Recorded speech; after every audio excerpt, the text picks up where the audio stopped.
and welcome to video number 15 of the restoration of my the fuselage of my Piper Pacer. So I now have the task of putting all the wires back in. I'm going to show you now the instrument panel is in. So it's pretty much in. The tachometer is still missing because I have a new one that is going to be set up for the engine hour meter to be exactly how the old one was. And I still have to put the radio stack in. So, but let's get going on the wires and yeah, let's dig in. Well, I've been busy for the last probably 5 days or so to do the wiring on the Pacer's electrical system. So that is everything excluding radios and navigation equipment, stuff like that, and audio equipment. So that's why basically the top breakers here, they're all for the airplane system. The bottom breakers, and there are no wires attached yet, they're for the radios and everything. So, but I got the airplane system in, got everything bundled up. There's still more wires to come, and I will show in a minute. So I haven't bundled everything 100% yet. So these are all the power wires coming up here. There's going to be more. Then here are the some of these are down here. These are the ground wires, because I have the ground bus bar here. So everything that needs ground will hook up here. So, and the radio stack is missing. So I'll show that in a moment here. Also all the way around the engine, everything is wired up. The alternators done, all new wires. The brand new starter wire down here. I went all the way from here actually. I put shrink tube around this bundle of wires going to the alternator. And then all the way to here's done, and I hope you guys can see that. Okay, and the voltage regulator is hooked up. Here I still have a bundle of wires here. I will talk to my mechanic how he wants this. This is for the pickup for my new tachometer that is hooked up into the slick magneto. So I want to leave some service loop. So when they take the magneto out, they have some wire to move the magneto out and then can unhook the sensor. So I have to ask him how much he needs, and then I pull maybe some wires back into the cabin on the firewall side. But all this is done here pretty much. And what I've done is, as far as the wire that go left and right here under the instrument panel, you can see here's a riv nut, and I use a plastic clamp here. So in the future, when I have to service this, and here's another one, I can just easily get the screws out here, and down there, get the screws out, and the whole wire bundle will drop down, and then you can work on it, or add wires or remove wires. But as you can see, all these they're still not hooked up because the center radio stack is still missing, and that I'm going to start tomorrow. And this is how it looks right now. So just the radio stack with a lot of spaghetti there. That I will start installing tomorrow and get that all in to get all the electrical system on the Pacer back working. So this is right now how it looks from the inside on the instrument panel. So I put this new tachometer in, which is an analog looking electronic tachometer, so that's why I had to put a pickup sensor on the magneto. So I'm waiting for one more fuse. I have to add one fuse here, 1 amp fuse to hook up the tach. And of course this side is all the instruments are in. Does not have labeled anything yet. And this is the big hole in the center that they're going to start filling tomorrow. So I connected power to the amp meter, and of course there's nothing hooked up on the left hand side. They're all flight instruments. For them I need to have the radio stack in to fire them up. So fuel gauge is working, and it shows the right output was the last tank I tested for leak. So there I have apparently 3.2 gallon in. The left output has still 1.7 gallon, and the mains are basically empty. So that's all working.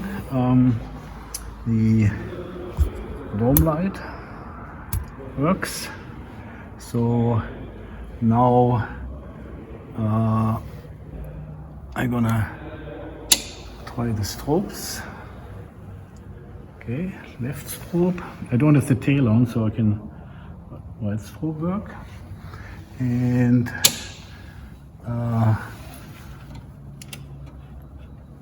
navigation and cockpit lights. So they both work. And you probably can see the red reflecting over there. And on this side I have green, but let's take a look. So here's my green position light. So that's all working. And now I'm gonna check the taxi and landing light. So that should be taxi and landing, but let's check also that is working correctly. Yep, both light bulbs are on, and the red position light on the left wing is on. So everything seems to be working fine so far. And I'm gonna walk back around here, and the amp meter is moving in the correct direction because it's showing a draw. So I'm gonna turn all the lights off, and now I turn the pitot heat on.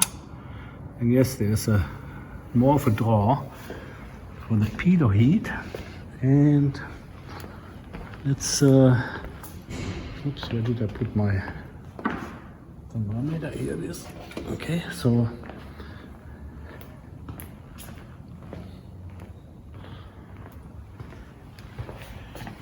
here's the pitot heat. Not sure how it will read in the camera. So 64, 68, 67.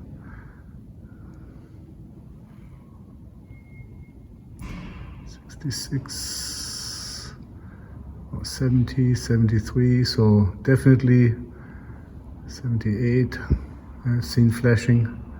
So 78.3 was the highest. I don't know how the pitot tube gets actually,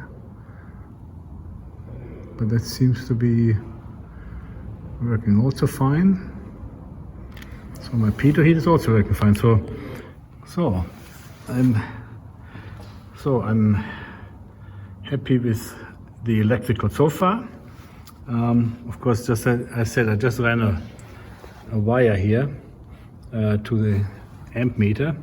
So, and I don't have my starter box in yet. So that's going to be the next. So I got the radio stack in. It was quite easy. I just dropped it in from the top through the back, and then screwed everything in place. So this looks pretty good now. I still have to put a lot of labels on the panel. So and this is how it looks from on this side now. I'm now hooking everything up and try to make the wires as tidy as possible, because there's not much I can do about this bundle here, because they come straight out of the connectors. And I talked to the Avionics shop we have on the field, and they advised against taking all the connectors out and even take some of the connectors apart to just make it more tidy. They recommend it's more trouble than it's worth it. So this is how this side looks. Then this is how it looks from this side. Again, just have to tidy up, and then after the wires are all in, then I have to hook up the pitot tube and all the static ports. That shouldn't be too much of a hassle. So anyhow, this is how it looks. So I just finished hooking up the breakers for the Avionics stack. I have one breaker left that I have to install here for the decameter. That's being shipped right now.